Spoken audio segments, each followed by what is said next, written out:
Panginoon sa ganito pong pagkakataon po na bagamat tayo po ay physical po na hindi magkakasama ay patuloy na pinahintulot po ng Panginoon na tayo po magkatipon sa pamamagitan po ng online po sa ating pong Bible study. Bilang panimula po ay tayo pong lahat po ay umawit sa Diyos ang luwalhati.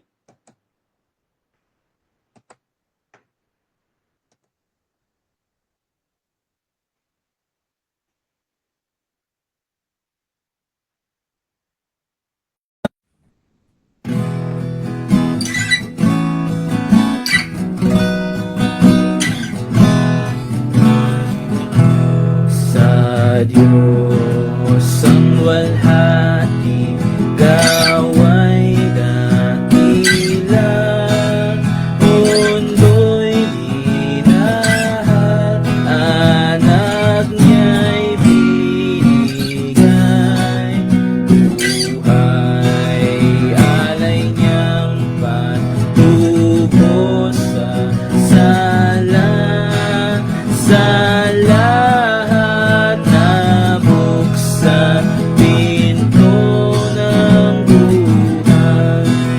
Puri sa Panginoon, tinig niya'y pakinggan. Puri sa Panginoon, tayo'y mga galang. Lapit sa Ama't sa Anak dumaan, gawa niya'y dakila, luwalhati bigyan. Bili sa dugo sa na katugsan, pangako ng Diyos sa bawat naligtas, sa sampalatayang makasalanan ay tatanggap kay Jesus ng katawan. Puri sa Panginoon, tinig niya'y pakinggan. Puri sa Panginoon, tayo'y mga galang. Lapit sa Ama, sa Anak dumaan, gawa niya'y dakila, luwalhati bigyan.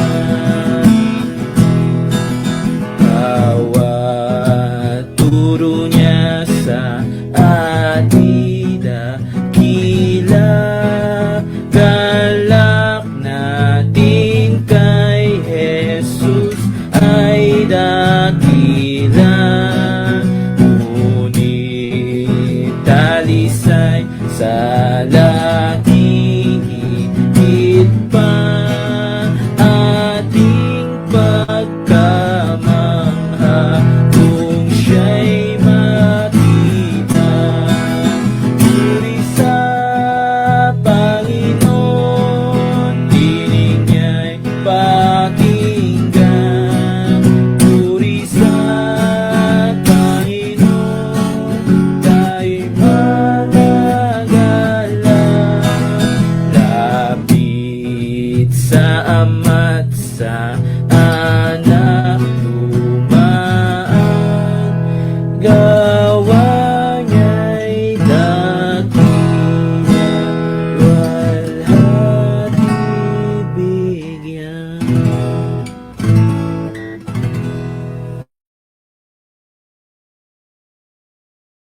Purihin po ang Diyos sa atin pong ginawit at sa atin pong pagpapatuloy ay hilingin po natin kay Brother Anthony na pangunahan po tayo sa isang prayer po. Sige po, tayo po'y manalangin. Amang banal na makapangyarihan sa lahat, patuloy po kaming nagpapasalamat po sa pagkakataon po ngayon na muli po namin mapakinggan at mapag-aralan po ang inyong pong mga salita na nagiging kalakasan po ng aming pong espiritual na pamumuhay at lalo po namin nakikilala ang aming pong Panginoong Hesus. Sa oras pong ito, nagpapakumbaba po kami humingi ng kapatawaran po sa mga pagkukulang at mga kasalanan at patuloy pong humingi ng patnubay po sa pamamagitan ng inyong pong banal na Espiritu, lalong-lalo na po sa anak po na magtuturo.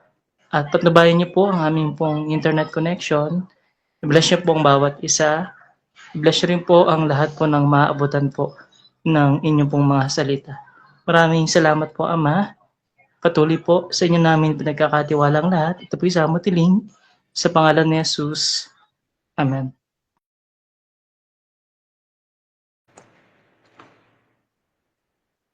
Muli po ay sa magandang gabi po sa ating pong lahat. Tayo po magpapatuloy po sa pag-aaral po ng salita po ng Diyos at ihanda na po natin ang ating pong mga notebook, Biblia, maging ang ating pong mga puso't kaisipan para sa pag-aaral po ng salita po ng Diyos ay at akin na pong binibigay sa ating pong tagapagturo, si Brother Wilson Gutierrez.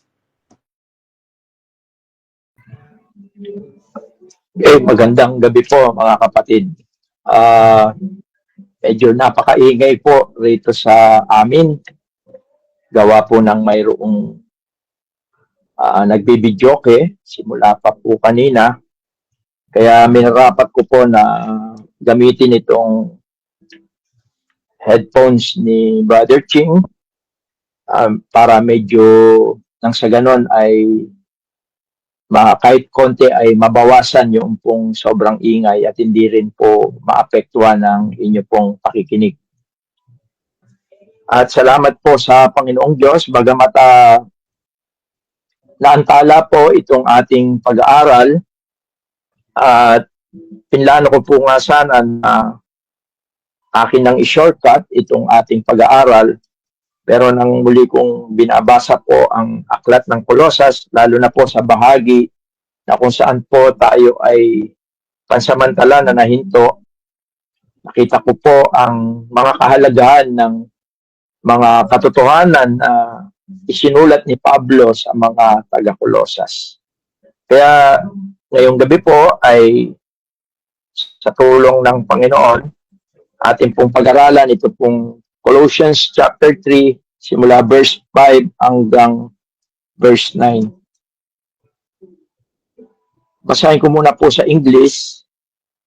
Ang sabi po niya, mortify therefore your member which are upon the earth, fornication, uncleanness,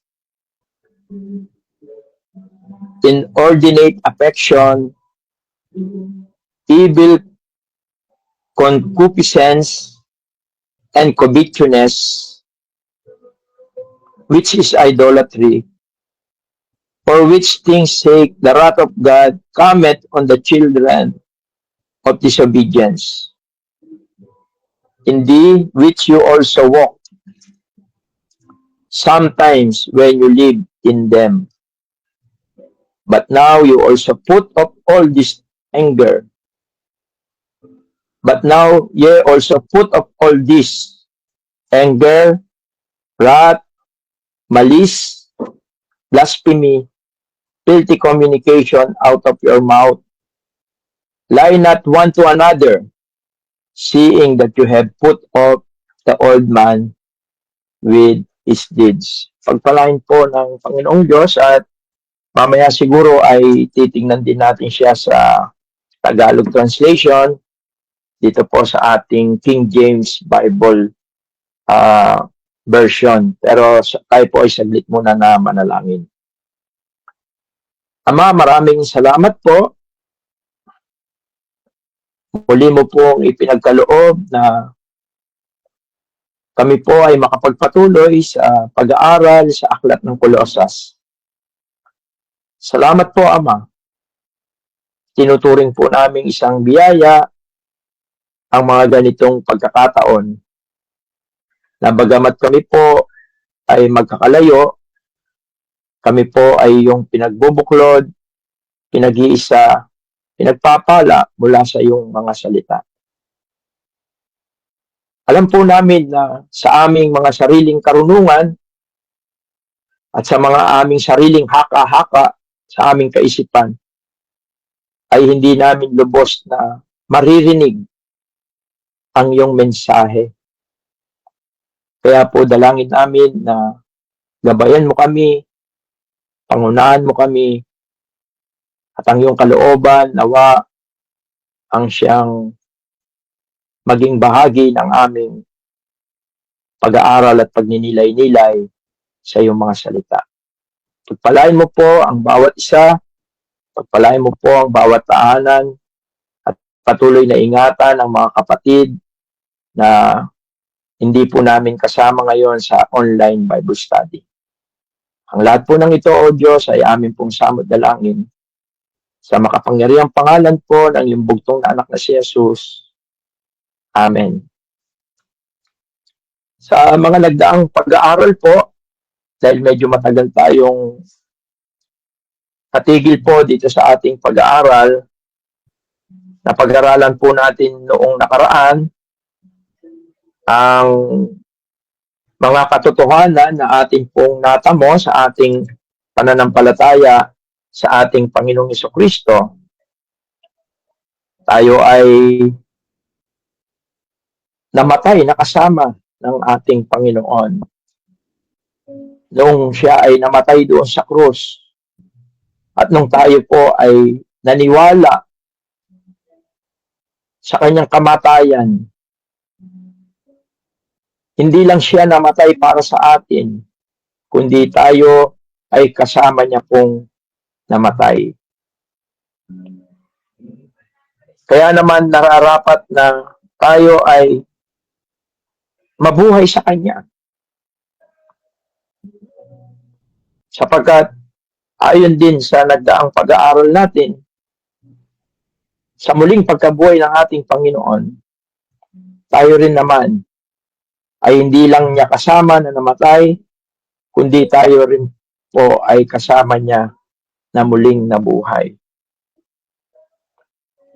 At ang buhay natin ngayon dito sa lupa, napakaganda ay ang sabi, tayo ay nakatago. We are hid in Christ.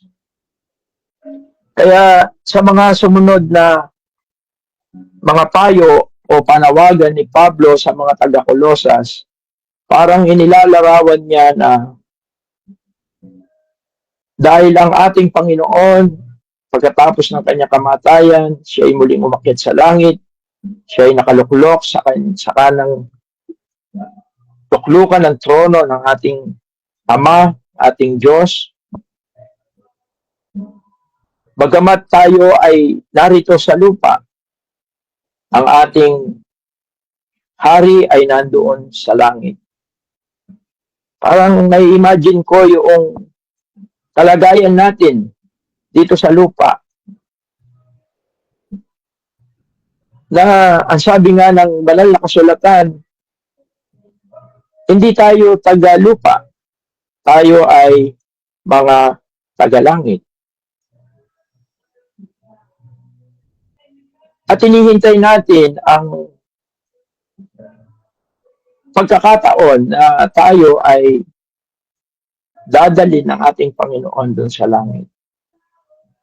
Subalit habang narito tayo bilang isang hari at ang kanyang kaharian ay nais niyang lumago, lumaki.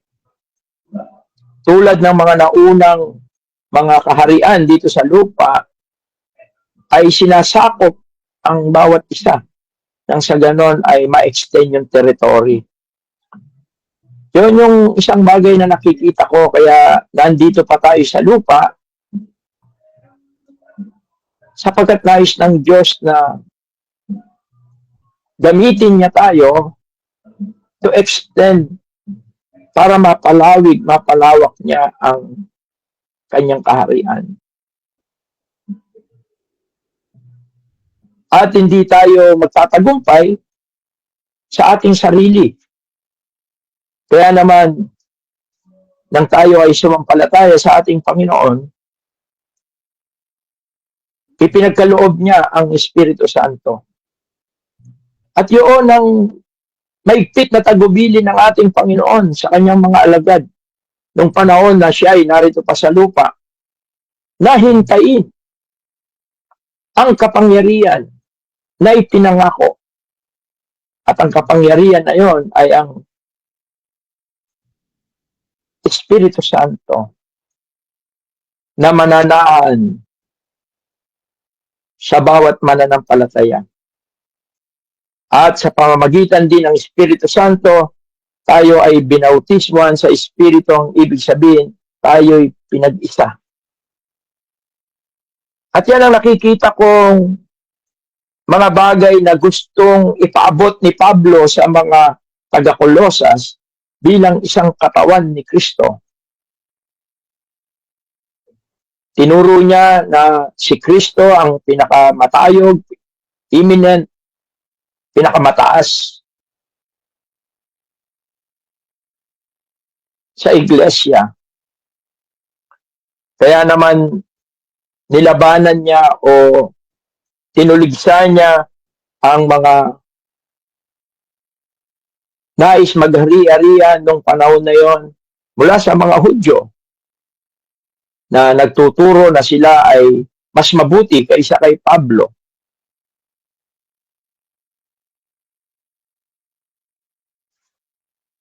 At hindi lamang ipinapakita na ang ating Panginoon na nandun sa langit at siyang pinakamatayog, siya yung tunay na nangunguna sa kanyang katawan. At ang katawan ay ang church. Nakikita natin na siya yung represent ng ating Panginoon. The way he talk, yun yung mga teaching niya. The way he walk, yun yung pamumuhay natin. Kaya nga tinawag tayong mga ambassador of Christ. Dahil tayo yung represent, ang church, ang Colossus, pinapaalala ni Pablo. Kaya dito sa bagay na mga binasa po natin, ay nagpatuloy yung kung paano maire-representa natin o maire-representa ng mga taga-Colossus ang ating Panginoon. At meron siyang mga ilang mga panawagan, call, command. At dito sinabi niya yung sa verse 5, patayin nga ninyo ang mga sangkap ng katawang na nasa ibabaw ng lupa. At mahalaga na makita po natin ang katotohanan ito. Sapagkat bagamat ang laman ay makapangyarihan, ang earthly living or flesh is very powerful. Pero kaya po natin itong talunin sapagkat mas makapangyarihan po ang nasa atin. Ito'y walang iba kundi ang pananahan ng Espiritu Santo. Kaya binasa ko po yung salitang English, yung salitang mortify. Sapagkat ang ibig sabihin ng salitang mortify means put to death.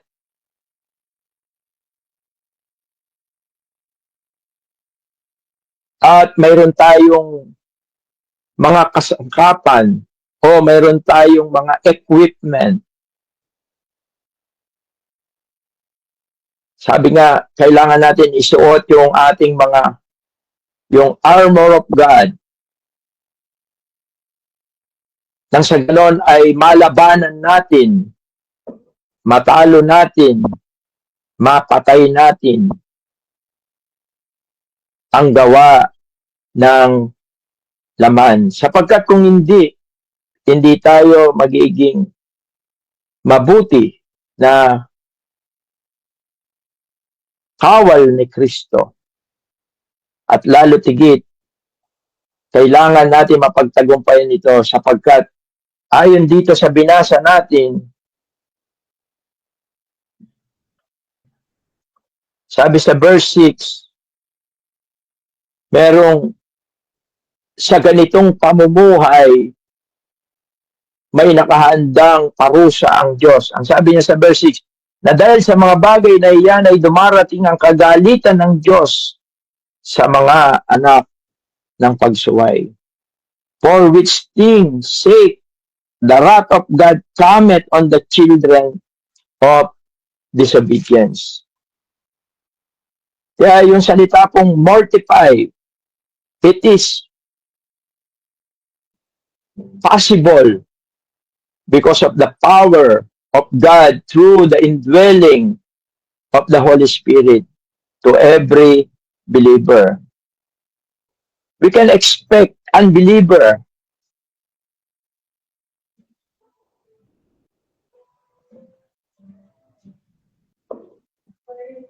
kaya kailangan po natin ito.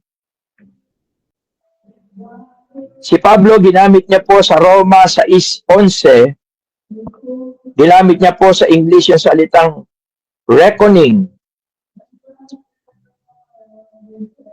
Sabi po sa Romans chapter 6 verse 11, likewise, reckon you also yourself to be dead indeed unto sin, but alive unto God through Jesus Christ our Lord. Gayon din naman kayo, ibilang ninyong kayo'y tunay na mga patay na sa kasalanan. Yung salitang reckoning, ginamit po sa English yung, o sa Greek word yung logizomai. Logizomai means take an inventory, means to consider, ipalagay, ibilang mo ng patay.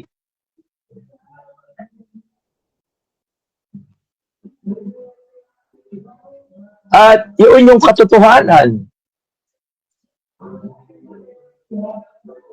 Yun yung nararapat, ibilang ng patay.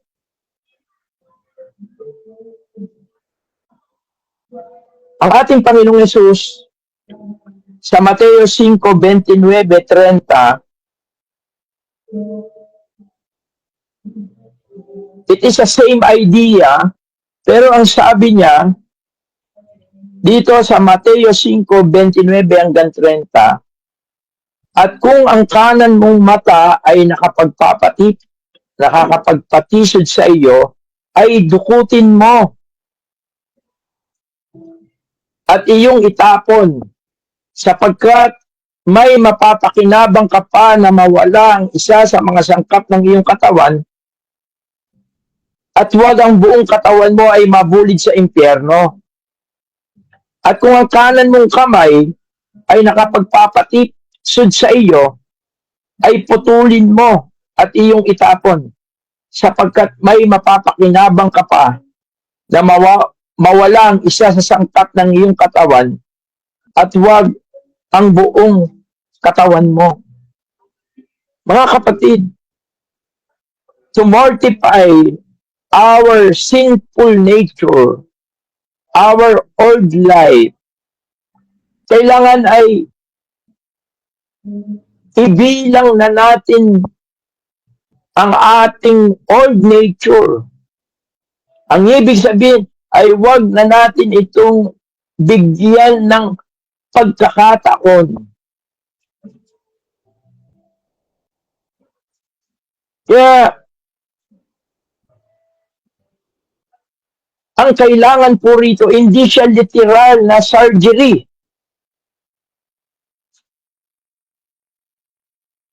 Kundi ang kailangan po rito ay bagong puso, sapagkat ang pagkakasala ay nagmumula sa ating pong mga puso. At ito po ang mga bagay na atin pong tatalakayin. Atin pong titignan kung ano po itong mga gawa ng ating lumang pagkatao Para lang sa ganun, ito'y maiwasan po natin, maisantabi natin, maipanalangin natin, sapagkat hindi na nararapat po ito sa bawat isa na tunay na sumampalataya sa ating Panginoon. Sapagkat hindi po ito makakatulong sa pagpapalawak ng kaharian ng ating Panginoon. Ang ibig sabihin po natin, ang pamumuhay sa ating lumang pagkatao ay magiging hadlang para tayo po ay maging kaaway ng krus ni Kristo. Kaya hindi rin makakatulong po ito para tayo po ay lumago at magbunga sa ating pong pananampalataya. Ano-ano po itong mga bagay na binanggit ni Apostol Pablo dito po sa verse 5 ng Colossus Kapitulo 3 talatang 5. Una po, sapagkat sa panahon po ng paghahari ng Roma, naging palasak po ang immoralidad. Yung tinatawag na sexual immorality. Kaya una sa mga listahan po na kailangan pong patayin, iwasan, alisin sa tulong ng Panginoon at ng kanyang mga salita at ng kanyang Espiritu Santo ay ito pong tinatawag na fornication. Ginamit po sa Tagalog yung sabi po pakikiapid, immorality. At napakahalaga po na iwasan, talikuran, ito pong form of any sexual immorality. Kaya po, even po sa ating mga pagtitipon, sa ating mga pamumuhay, mahalaga rin na maiwasan po natin yung mga form, yung mga anyo na hindi po or papunta sa bagay na ito. Kaya maging maingat, yon ang sinasabi ni Pablo, yung any form of sexual immorality. Although dito ginamit yung fornication, pakikiapid, alam naman po natin yon. Ito yung hindi tamang relasyon.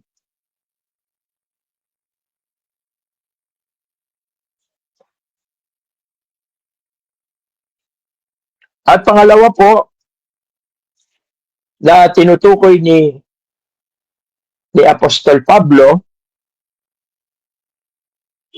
yung tinatawag na karumihan.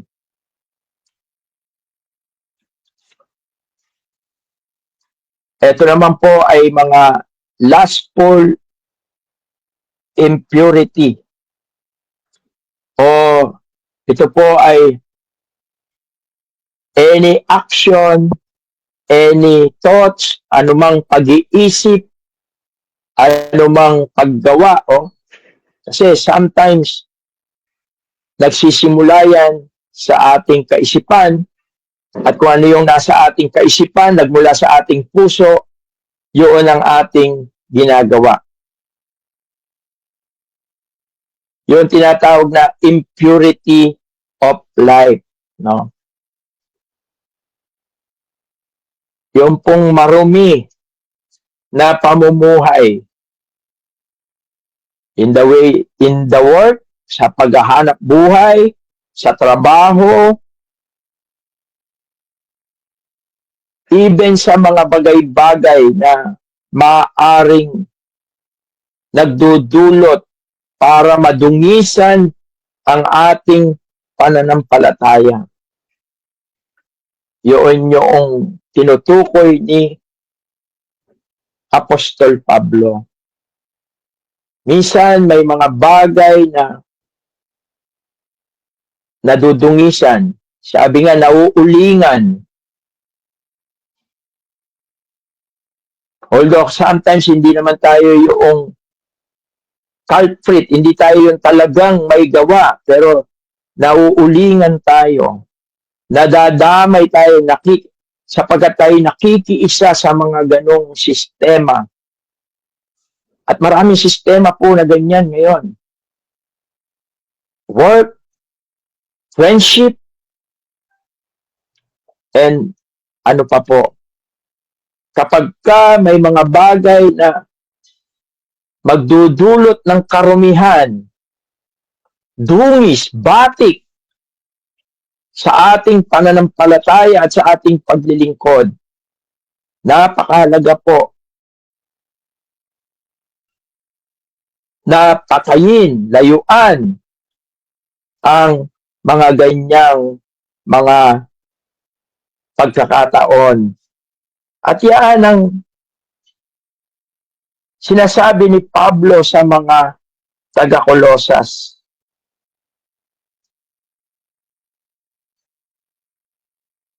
At ano pa po ba? Sabi rito, karumihan, masamang pita. Yun lang sinabi, pagka sinabing pita, ano to strong desire. No, yun yung lust.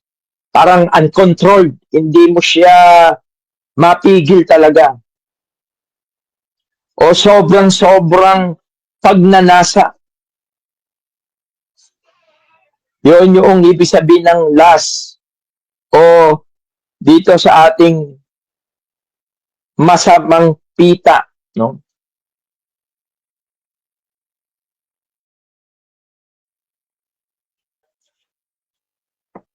Napakalaga na makita po natin yan. At si Warren Wiersbe, ginamit niya yung sabi niya, inordinate affection.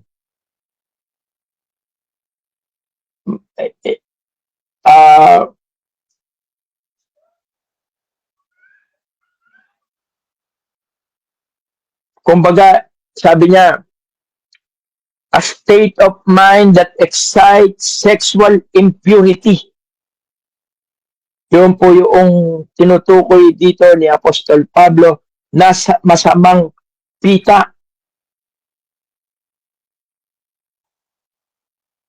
Kumbaga, nasa sexual drive pa rin po ito. Both men and women. Kailangan po itong mapagtagumpayan sa tulong ng Panginoon at ng kanyang mga salita. Sapagkat yung desire, napakaliwanag na ang pagnanasa na too much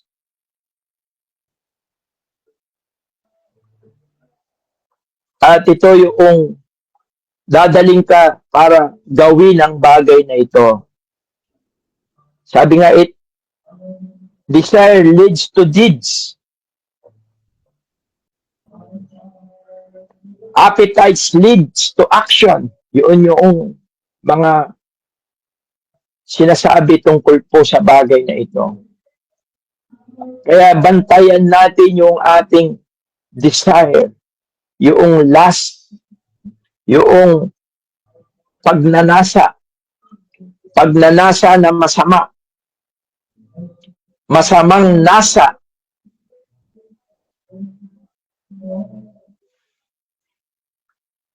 At kauli-ulian, ginamit dito yung kasakiman o covetousness. Sabi niya na ito yung pagsamba, which is idolatry, greed, katakawan. Ito yung desire na you want more, more, more. Yung hindi natututong makontento. Ayon dito, ito ay idolatry.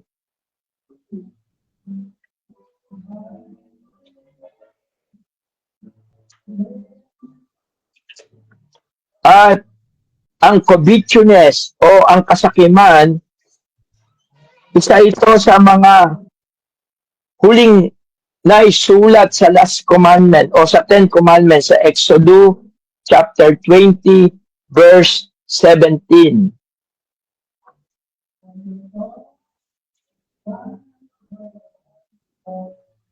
Sabi, huwag mong iimbutin ang bahay ng iyong kapwa. Huwag mong iimbutin ang asawa ng iyong kapwa. Ni ang kanyang aliping lalaki o babae. Ni ang kanyang baka. Ni ang kanyang asno. Ni anumang bagay na iyong kapwa. Kaya kung titignan po natin itong uling utos na ito, parang nakapaloob yung ibang mga kautusan ng ating Panginoon.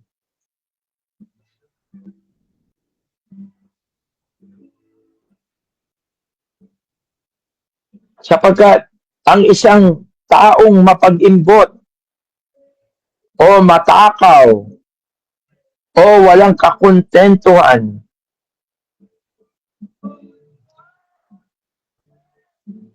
ay isang tao na dinidishonor niya ang Diyos. Kaya yung iba natututong magnakaw, mangumit, mandaya to satisfy yung kanilang sinful desire.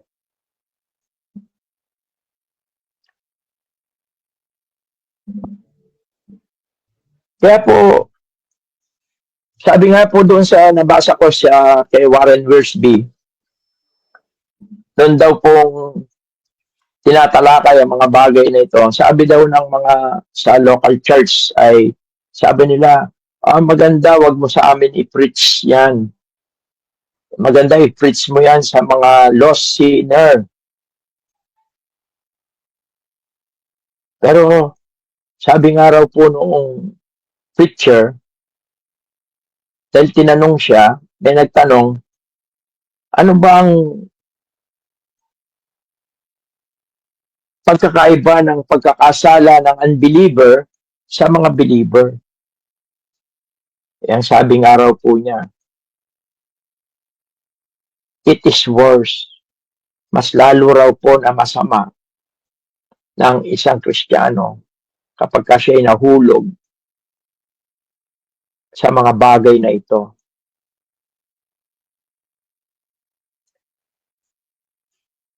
Sapagkat katulad po ng ating binasa, sa mga ganitong pamumuhay po ay nagagalit ang Diyos. The wrath of God, sabi niya sa English, dito sa chapter 3 verse 6. For which things sake the wrath of God cometh on the children of disobedience. Dahil sa mga bagay na iyan ay dumarating ang kagalitan ng Diyos sa mga anak ng pagsuway. Kaya twofold yung nais ni Pablo po kung bakit ito ay pinanawagan niya sa mga taga-Kolosas. Number 1, para sila po ay maging liwanag at hindi maging kadiliman. At higit sa lahat, para po hindi nila maranasan ang galit ng Diyos. Yung wrath of God. Kaya hindi lang po ito command to mortify our sinful life, kundi ito po ay isa ring warning ni Paul.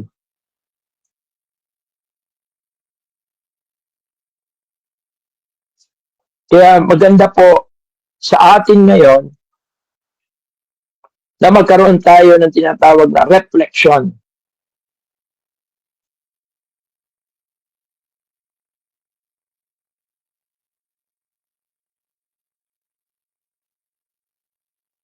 Para makita po natin, just in case na nananatili sa atin ang mga bagay na ito, we must need to put them away. Kailangan natin itong patayin. Kailangan natin itong alisin, iwasan, at ito'y mapagtagumpayan po natin. Kaya, hindi lamang po ito yung mga binanggit ni Pablo. Verse 7, pinapakita ni Pablo na ito talaga'y parte ng kanilang old life. Verse 7, sabi niya, na inyo rin nilikaran ng una nang kayo'y nabubuhay pa sa mga bagay na ito.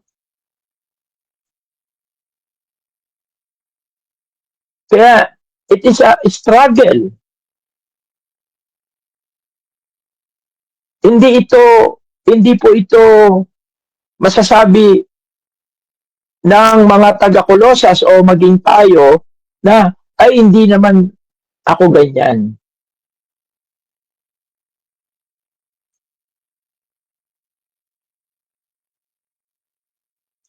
Kaya nga, binigyan diin ni Pablo rito na inyo ring nilakaran, in the which you also walk sometime.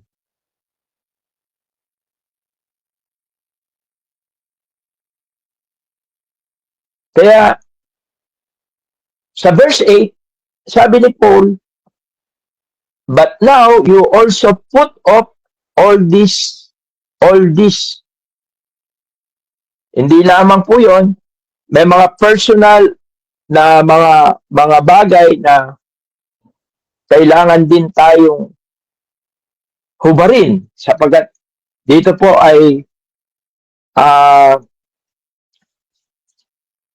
pinipicture niya o pinapakita ni Paul na yung paghubad ng isang pananamit at dito rin sa verse 10 ay magbihis ng bagong pananamit. Napakahalaga po kasi ng pananamit even during the time of Paul in Colossus, no?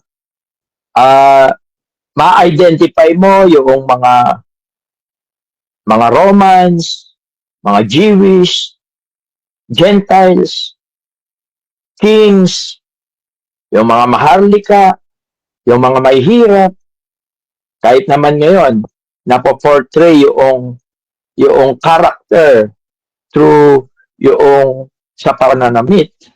Like, halimbawa po, yung mga pirata, pirate, di ba? Minsan may mga sombrero, nakatakip ang isang mata, o yung mga hold-upper, yung mga hoodlum, yung pananamit. Kaya nga, even sa mga literal na pananamit, ang ating Panginoon ay nagturo mula sa kanyang mga salita sa mga kababaihan. Ganun din naman sa ating mga kalalakihan. Kaya napakahalaga po lalo na sa atin yung pagsuot ng mga dissenting pananamit. Hindi katulad ng pananamit ng sanlibutan. Kasi nare-reflect din po yon through sa ating pong pananamit.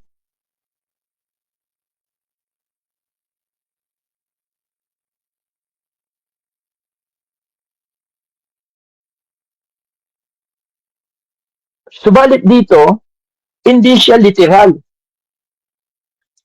No? Kaya dito, ang pinahuhubad ay yung mga masasamang kalooban na bunga ng ating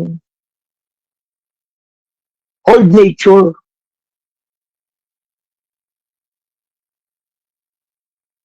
Ano-ano po ito? Number 1 po. Simulan natin dito sa verse 8. Sabi niya, datapwat ngayon ay inyo namang layuan ang lahat ng mga ito. Galit. Yan. Anger.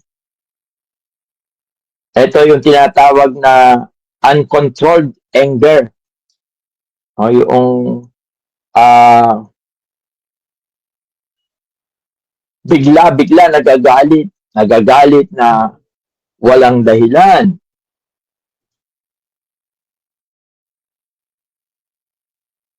Kasi po, napakahalaga na hubarin natin ang mga bagay na ito. Sapagkat tayo ay nabuhay na magulina. Kasama na tayo, sabi rito sa verse 1, kung kayo'y muling bunuhay na kalakip ni Kristo, kasama na tayo.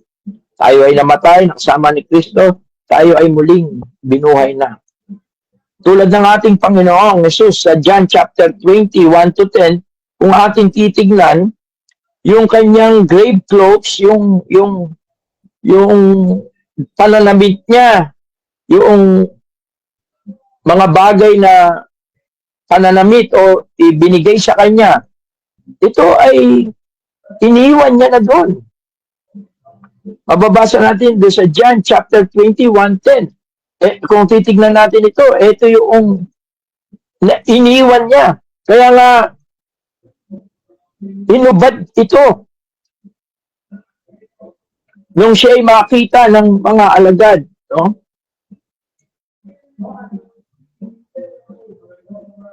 Hinubad niya ito. Kung babasahin natin itong 1 to 10 ng John chapter 20, nakita nila na inubad ng Panginoon yung kanyang kasuutan sa paglilibing sa kanila.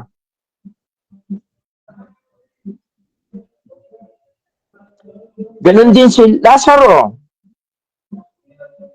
Sa John chapter 11 verse 44, nang siya'y muling nabuhay, pinayuhan ng Panginoon ng kanyang mga alagad na tanggalin yung hubarin yung kanyang kasuotan.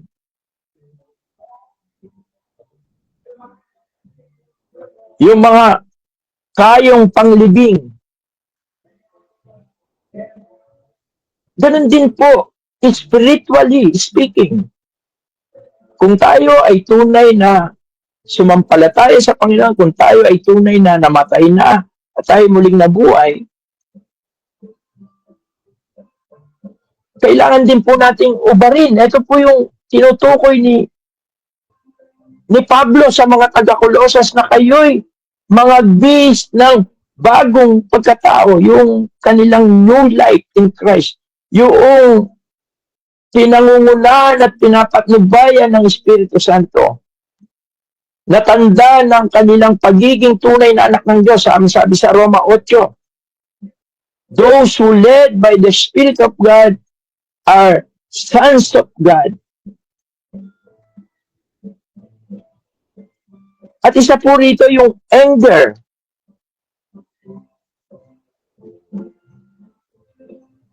Pagkagalit.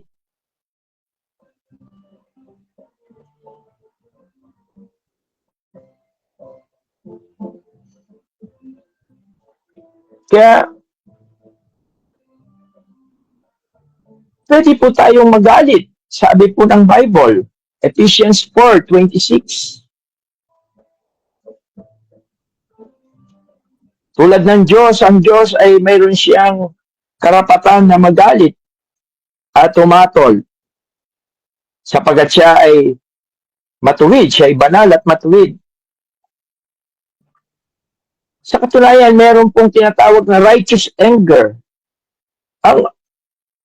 Ang bawat isa po sa atin ay, kung minsan tayo ay nagkakaroon ng tinatawag na righteous anger.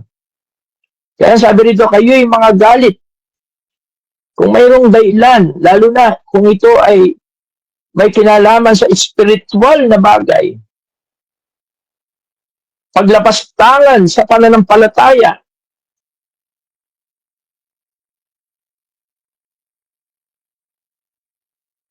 o pagdadala ng mga maling aral sa loob ng iglesia.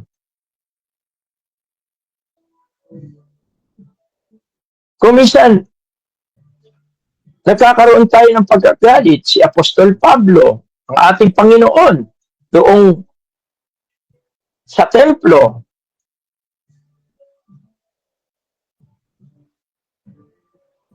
Subalit ang Diyos ang siyang may karapatan na humatol.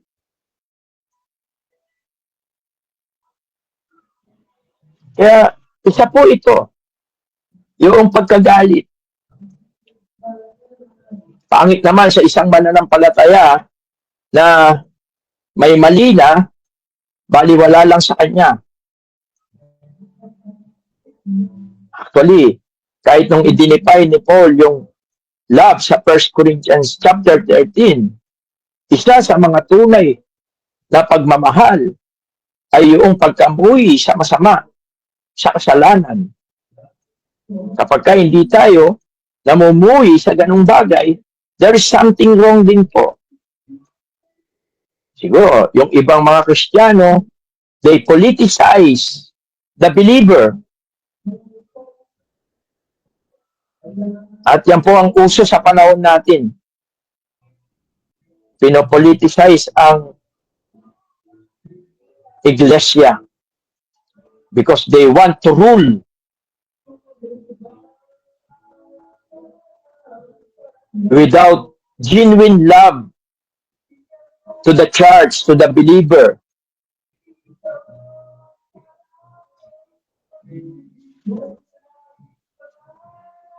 Meron pong ganon. Kaya even sa pagkakaloob, gusto ng Panginoon na magkaloob tayo ng with love, not out of love. Kita natin yan kay Sapphira, kay Ananias.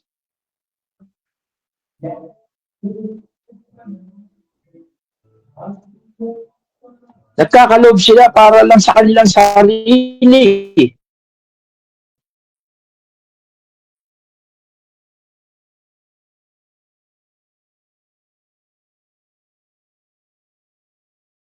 Hindi para talaga sa pag-arts.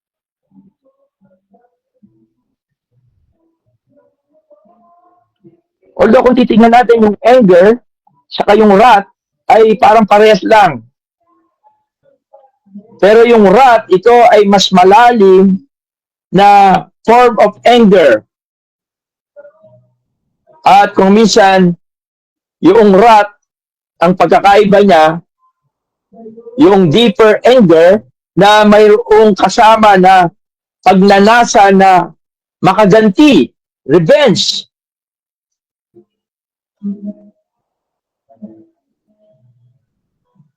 Yun yung wrath.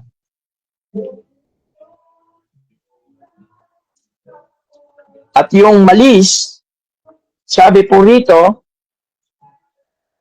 kapuotan, galit, kapuotan, paghihinala o yung malis, ito naman po ay motivated or intention na to do harm.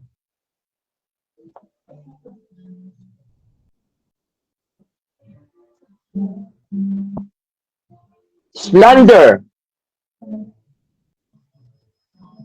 Kung titignan mo, parang parehas din.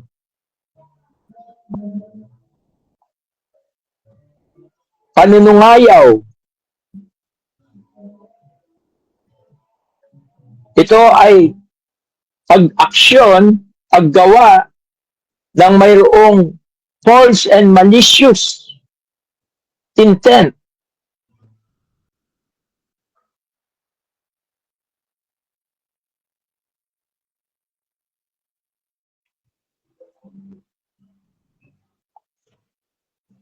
At kauli-hulian, nasabi rito, mga salitang kahalay-halay na mula sa inyong bibig.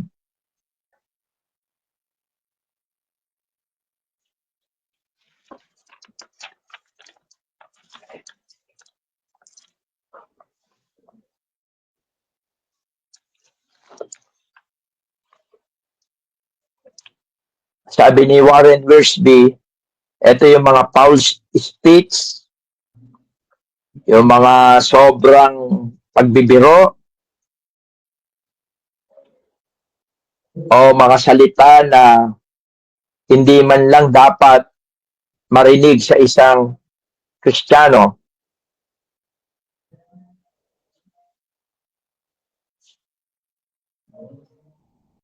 Dapat po, sabi sa Colossians 4:6, ang ating pananalita ay magkalasang asin. Ang asin po ay purity and grace, at ito ay magkasama, purity and grace together. May biyaya.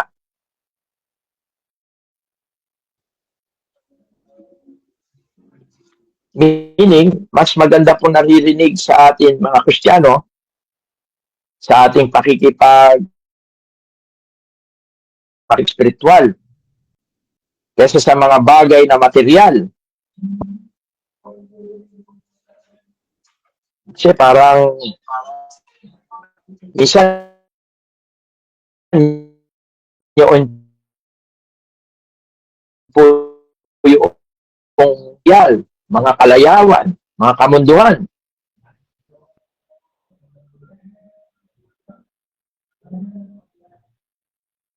Kaya po, napakalaga na makita natin ang mga bagay na ito. At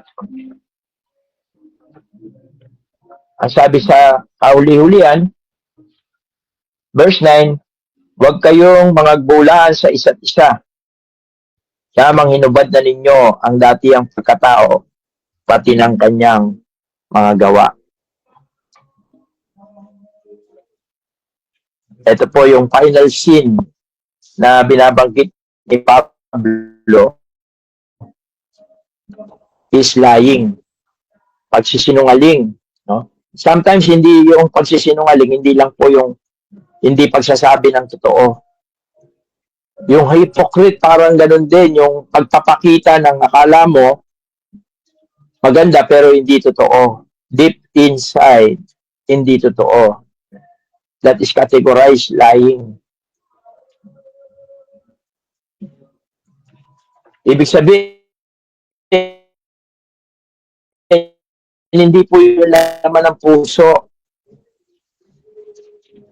Halimbawa, nagsasalita ka na concern, talaga concern.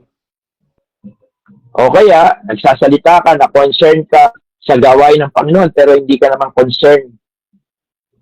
Most of the time, marami pong ganon. It is a form of lying, deception.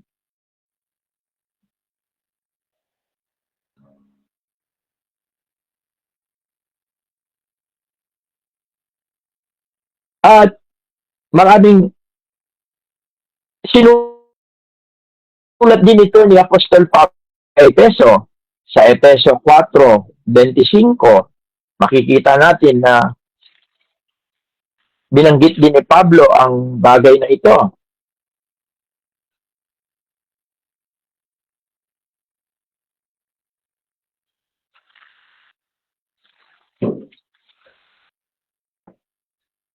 Sabi po niya, kaya nga pagkatakwil ng kasinungalingan ay magsasalita ang bawat isa sa inyo ng katotohanan sa kanyang kapwa, sapagat tayo mga sangkap na isa't isa sa atin. Even yung pagkapinupuri mo yung isang bagay na hindi naman dapat kapuri-puri, ay it is a form of lying.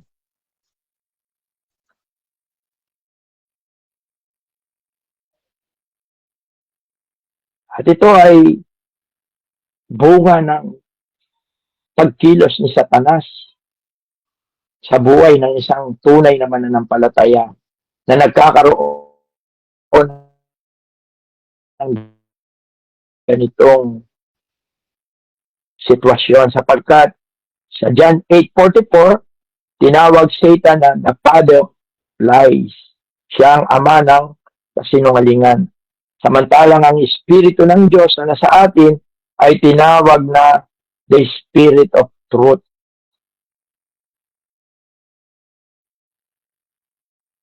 Sa John 14:17 and John, kaya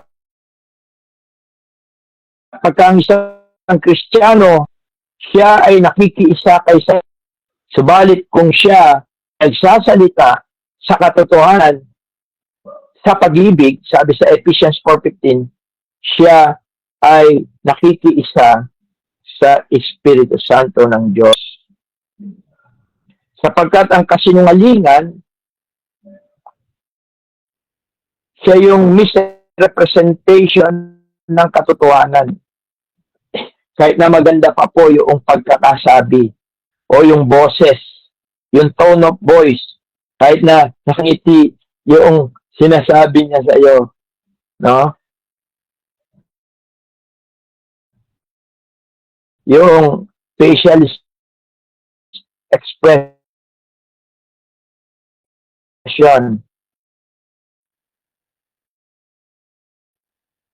yung mga magandang salita, motive ng napakahalaga po mga bagay na ito.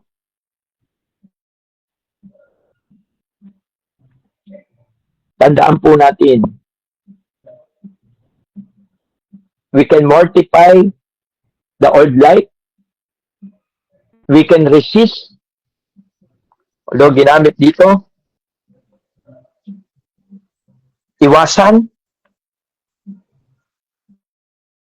layuan, put off,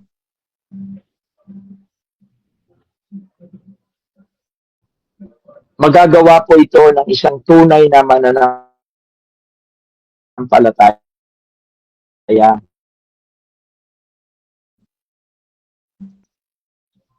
Dahil na sa atin. Tandaan natin dun sa 10 virgins, yung parable of the 10 virgins, yung nakapasok doon sa kasalan ay yung mayroong langis.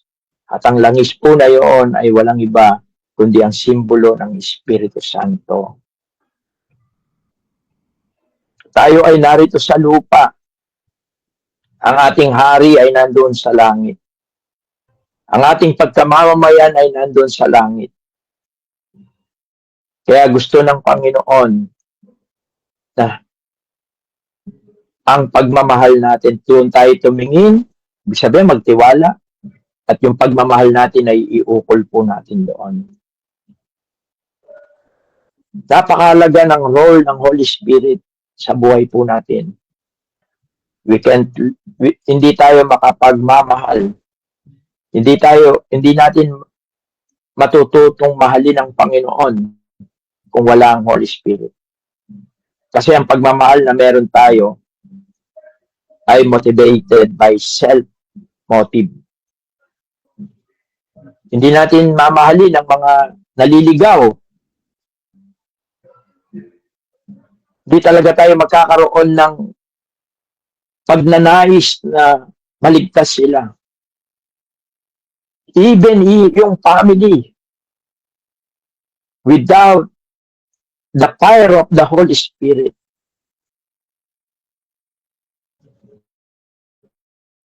kung hindi tayo lalago, kung hindi tayo mapupuspos ng Espiritu, controlled by the Holy Spirit, even yung mga mahal natin sa buhay ay okay lang. Kahit di natin sila kasama. Okay lang. Nasabihan natin sila, okay na sa atin yun.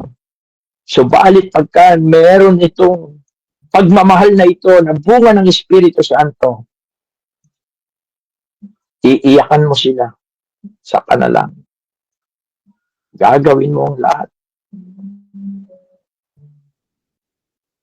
para sila ay maisama mo sa Panginoon.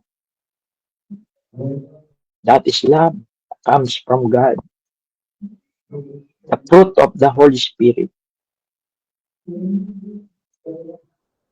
Sabi nga, kauli-ulian, ito, although alam na po natin dati to dito sa Galacia, dito na ako magwawakas. Actually, hindi ko talaga pinorm na Bible study. Ginawa akong message kasi nakita ko, napakahalaga nito. Kasi marami sa atin nagiging complacent. Nag-a-attend naman tayo. May mga ginagawa tayo para sa Panginoon. Pero yung pinakamahalagang bagay ay nakalimutan natin. Sabi rito sa Galacia Kapitulo 5,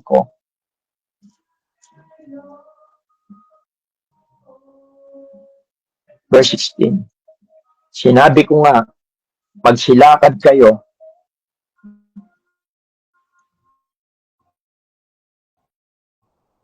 ayon sa Espiritu at hindi ninyo gagawin ang mga pita ng laman. Sapagkat ang laman ay nagnanasa ng laban sa Espiritu at ang Espiritu ay laban sa laman. Sapagkat ang mga ito ay nagkakalaban upang wag ninyong gawin ang mga bagay na inyong ibigin. Datapot kung kayo pinapatnubay ng Espiritu ay wala kayo sa ilalim ng kautusan. Mga kapatid, kayang-kaya nating patayin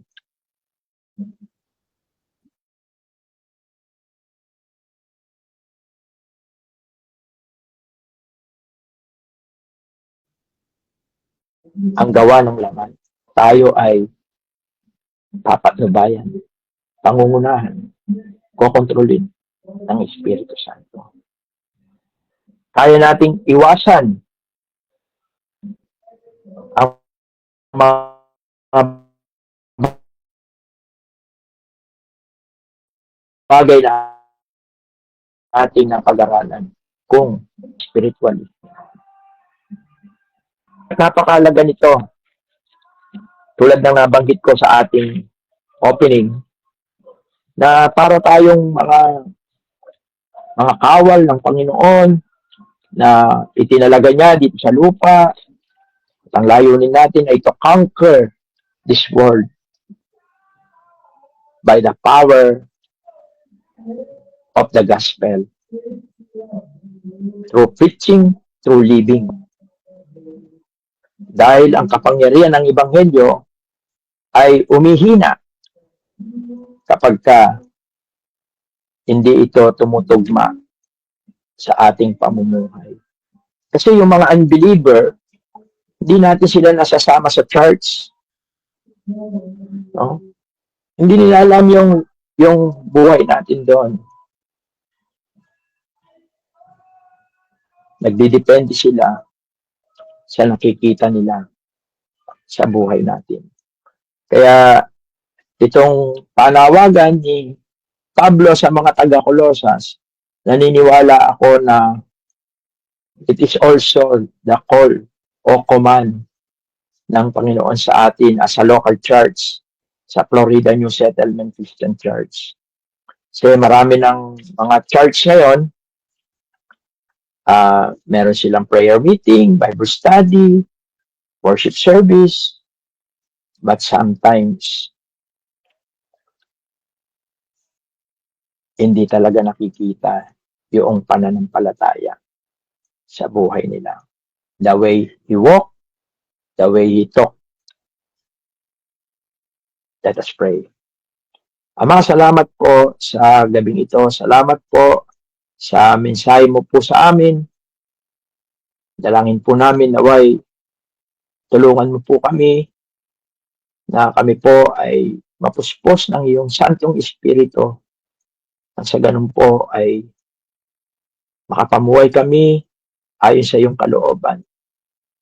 Mapatay namin ang gawa ng laman at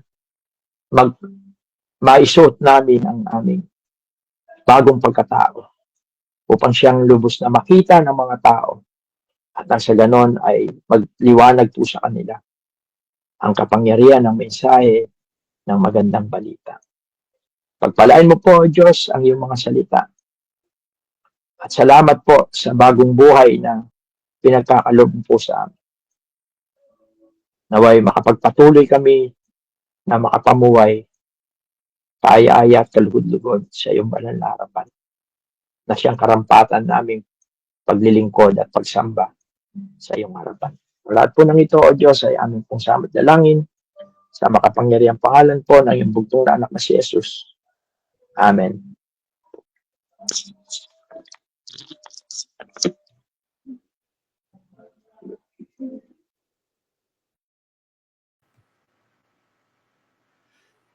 Sige po mga kapatid, katulad po ng ating pong nagawa tuwing pagkatapos po ng ating pong nagiging pag-aaral, kung may mga katanungan po o mga naipabigyan po na application sa base po sa ating pong napag-aralan, ay maaari na po tayong makapagtanong po. At pasuyo ko na rin po kung may mga katanungan din po sa online kung meron po tayo. Sige po mga kapatid, open na po tayo sa ating pong mga questions tungkol po sa ating pong napag-aralan.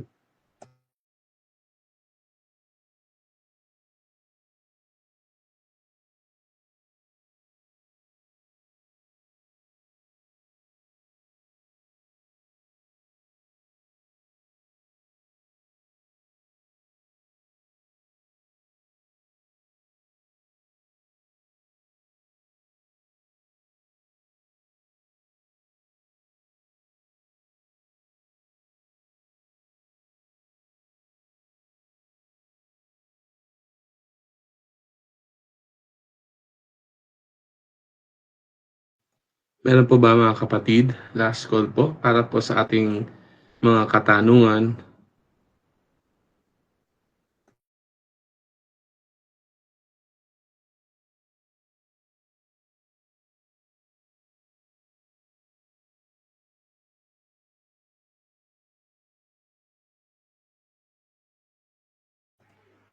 Ngayon po kung wala po tayong mga tanong, nawa ang at po na pag-aralan ay naging hamon po sa atin pong mga mananampalataya bilang isang iglesia, lokal na iglesia, ay magpatuloy po sa paglakad po sa pananampalataya, sa pamumuhay po ayon po sa salita po ng Diyos. At sa atin pong pagwawakas ay hilingin po natin kay Brother Jan na pagwakasan po tayo sa panalangin.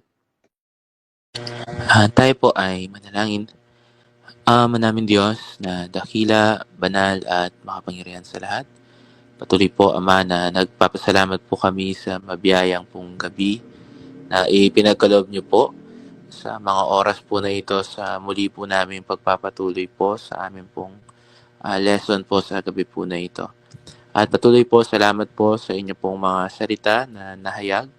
At ang dalangin po namin patuloy ang banal na Espiritu ang tumulong po sa bawat isa po sa amin na mga nakapakinig. Tunay po nawa ang bawat isa po sa amin ay maging ilaw sa libutan po na ito sa pamamagitan po ng bagong buhay na ipinagkaloob niyo po sa amin nung kami po'y nakipag-isa sa amin pong Panginoong Hesus. At ang makita po sa amin ay hindi po ang bunga po ng aming pong laman, ng aming pong old nature, hindi po ang bunga ng Espiritu na pinagkaloob niyo po sa amin. Tulungan niyo po kami na sa pamamagitan po ng pakikinig, pananalangin, pagbabasa, ito po ay tunay po na maging kalakasan po namin. Nang sa gayon hindi po mapagbigyan ang pita po ng laman at makita po sa mga buhay po namin ang buhay po ng aming Panginoon. At ganoon din po ang aming pong dalangin na ilayo niyo rin po kami sa nakita po namin na kaparusahan po sa inyong pong mga anak na magpapatuloy po sa ganito pong pamumuhay. Patuloy nawa ang dalangin din po namin na sa amin din pong pamumuhay ay marami pa pong makakilala sa amin din pong Panginoong Hesus. Sa pamamagitan din po ng pagbabahagi po ng mabuting balita ng kaligtasan na siya din pong nagliliwanag sa mga buhay po namin. Salamat din po sa lahat ng dumalo. Patuloy dalangin din po namin sa lahat ng makakapanood po sa online. Patuloy ang banal na espiritu ang manguna po. At yun din po, salamat din po sa inyo pong anak na ginamit. Patuloy din po na panalangin po namin ang pagkakaloob po, kalakasan sa physical po at spiritual po at sa kanya pong buong pamilya. At sa gabi po na ito, patuloy po, salamat po Ama.